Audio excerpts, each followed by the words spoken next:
So good morning everyone, welcome back to a channel or new blog. তো সকলে কেমন আছো বলো। আর এই গরমের অবস্থা সবারই খারাপ। তো চলো, দেখো বাইরে দেখো প্রচণ্ড রোদ্দুর। আর এখন বাজে 8:15 থেকে, আজ শনিবার 8:15 থেকে আমি আমার ব্লগটা শুরু করলাম। আর এখন বাজে হলো, দেখালাম 8:15 থেকে ব্লগটা স্টার্ট করেছি। আর এখন বাজে 8:30। তো চলো দেখতে থাকো আজ সারাদিন কী কী করবো। আর তাড়াতাড়ি ঝটপট করে কাজ করতে হবে, কেন করতে হবে, কোথায় যাব, কী কারণে, সবই জানতে পারবে। তার জন্য পুরো ব্লগটা তোমাদের দেখতে হবে। চায়ের জল বসিয়ে দিয়েছি। আর তারপরে প্রিপারেশন নিচ্ছিলাম রান্নার, কারণ আমি সকালবেলাটা রিল্যাক্সে চা খেতে পারি না। চা খেতে খেতেই কাজ করি, আবার পরেও খাই। তো দেখো, তার জন্য নিয়ে নিয়েছি সাফোলার 2 প্যাকেট আর কি সয়াবিনটা আমি খেতে ভালোবাসি, আমার ছেলেও মোটামুটি ভালোবাসে। আর তোমাদের দাদাভাই একদমই পছন্দ করে না সয়াবিন খেতে, তাও ওই আমার পাল্লায় পরে অনেক কিছু খেতে হয়। তো যাই হোক, তো তারপরে দেখো 2 কাপ চা বানিয়ে নিয়েছি, একটাতে সুগার ফ্রি আর একটাতে চিনি দিয়ে। তো আগের সুগার ফ্রিটা শেষ হয়ে গেছে, তো এটা নতুন খুলবো আজকে। তো তারপরে দেখো চাটা খাওয়ার পর চাটা খাচ্ছি, দেখো চা এবার মানে টেনশন মাথার মধ্যে কাজ করতে হবে। তারপর দেখো সবজি কাটতে বসে পড়েছি, আর কাটছিলাম আলু। তো দেখো আমার সয়াবিনের আলু কাটা হয়ে গেছে। তারপরে দেখো পেঁয়াজ, রসুন, আদা, টমেটো, সব কাঁচা লঙ্কা সব কাটা হয়ে গেছে। আর এখানে ছিল সয়াবিনটা ভিজিয়ে রেখেছিলাম, কারণ সয়াবিনটা সেদ্ধ করতে হয় না, একটুতেই নরম হয়ে যায়। তারপর দেখো ঢ্যাঁড়স কেটে নিয়েছিলাম ভাজা করবো বলে, ঢ্যাঁড়স আলু ভাজা আর সয়াবিনের তরকারি হবে আজকে। সমস্ত কাজ কমপ্লিট হয়ে গেছে, স্নান করা, সমস্ত খাওয়া দাওয়া সবই হয়ে গেছে, আর আমি রেডিও হয়ে গেছি। দেখো, তো জাস্ট বেরোবো এখন।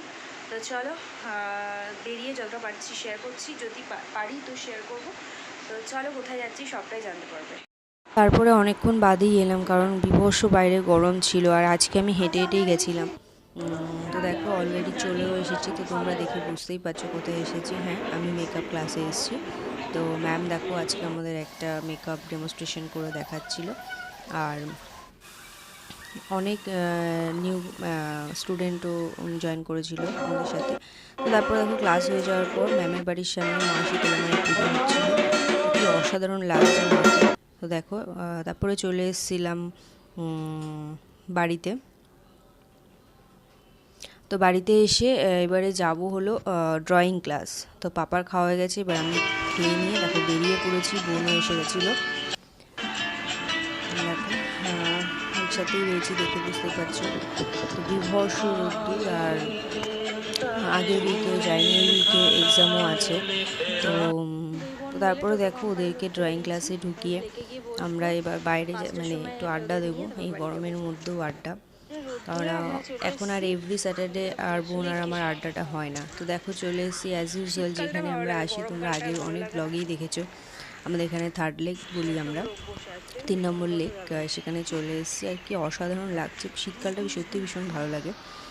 আর দেখো প্রচণ্ড রোদ্দুর, তার মধ্যে দিয়েও একটা খোলা আকাশের নিচে বসে থাকা ভালোই লাগে। অনেকেই বসে থাকে এসে, এই না যে গরম বলে। আর 4টে বাজলেই সমস্ত সব বাচ্চারা চলে আসে পার্কে। তো দেখো ফাইনালি একটা সিট পেয়েছিলাম, ওখানে বসে পড়েছিলাম। তো তারপরে দেখো প্রাকৃতিক দৃশ্যটা খুব সুন্দর লাগছিল, তাই তোমাদের সাথে শেয়ার করলাম। আর এই ডগিটা আমার পাশ থেকে চলে যাচ্ছে, আমি ওই সাইডে ঘুরেছিলাম, বোন আমাকে পরে বললো, আমি তো পুরো আমার হার্টবিট ডাউন হয়ে গেছিলো। তারপর দেখো চলে এসেছিলাম শর্মাতে চা খাওয়ার জন্য, চা খেয়ে ওদেরকে নিতে চলে এসেছিলাম।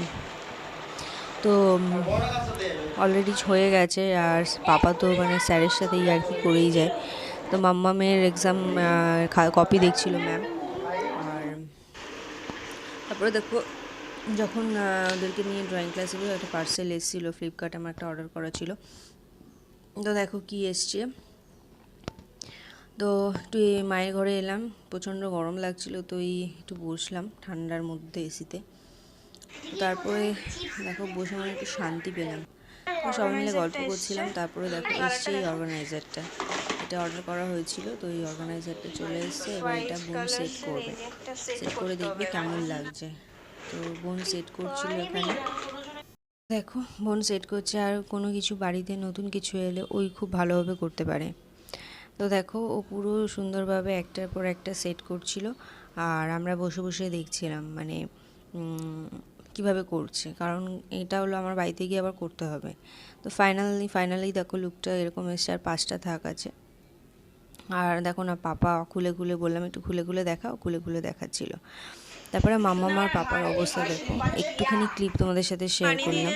তারপরে দেখো এত গরমের মধ্যে যেহেতু নাতি নাতনি বলেছে চাউমিন খাবো, মা এসি থেকে বেরিয়ে রান্নাঘরে এসে চাউমিন বানাতে শুরু করে দিয়েছে। চাউমিন খাওয়া আর হবে। মাম্মামকে জিজ্ঞেস করছিলাম, মাম্মাম কেমন হয়েছে, আমরা বললো সব খুব অল্পই নাইস খাবো, ওই হয়েছে, খুব সুন্দর মেনলি হয়েছে। বাচ্চারা যে তাড়াতাড়ি আর খাওয়া দাওয়া পাপাও করে ওখানে তো খেয়ে সেরকম নিচ্ছিল ভাবে দেখো। গরমে খেতে পারেও না তার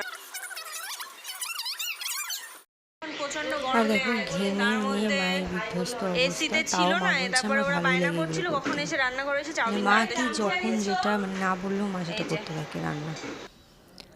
তারপরে দেখো আমি খেয়ে নিচ্ছিলাম, আর আজকের ব্লগটা এখানেই এন্ড করলাম। তো আজকের ব্লগটা কেমন